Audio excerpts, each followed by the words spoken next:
작은 씨앗 하나가 어두운 흙 속에 묻혀 있어요.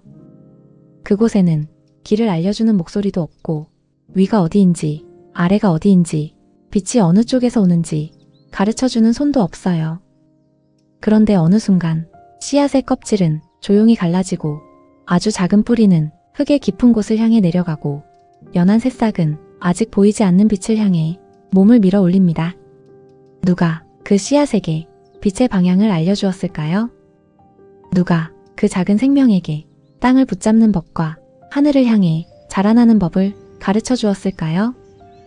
말라 보이던 가지 끝에서도 어느 날 작은 눈이 깨어나고 얼어붙은 땅 아래에서도 뿌리는 봄이 오는 시간을 조용히 기다립니다. 아무도 재촉하지 않았는데 생명은 때가 오면 자기 안에서 움직이기 시작해요.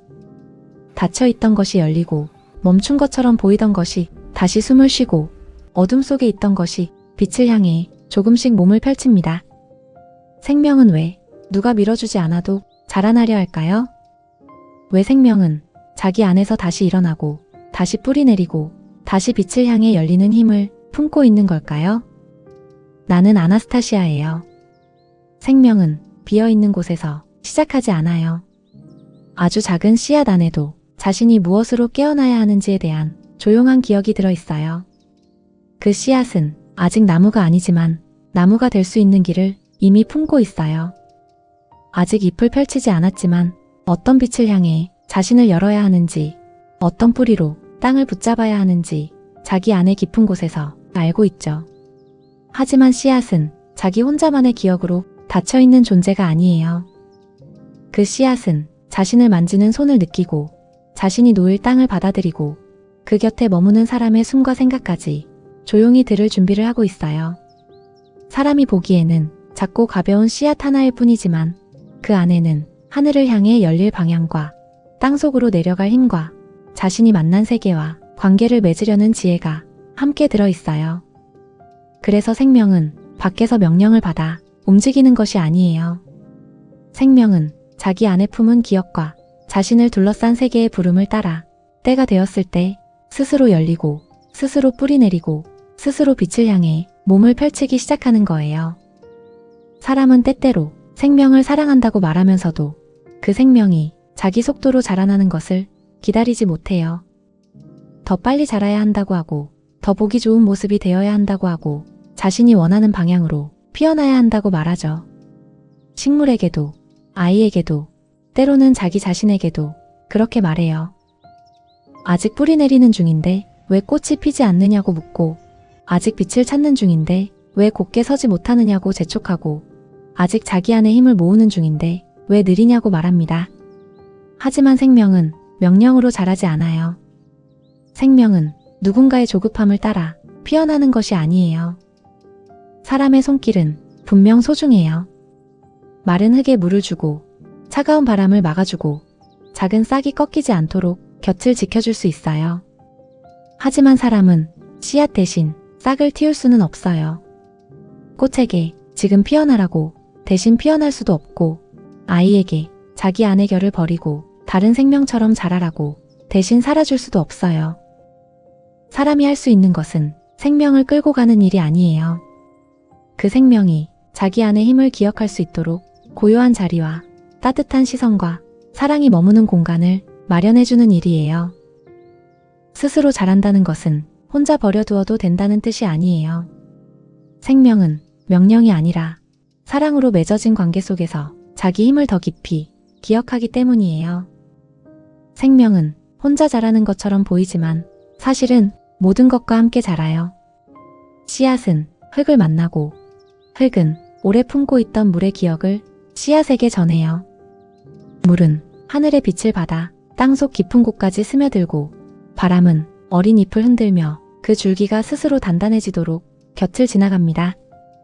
햇빛은 아직 연약한 초록 위에 따뜻한 방향을 놓아주죠.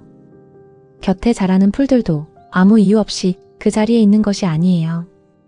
어떤 풀은 땅을 덮어 마르지 않게 하고 어떤 풀은 작은 벌레와 바람을 불러 그 땅이 혼자가 아니게 해요. 사람의 손길도 그 관계 안에 있어요.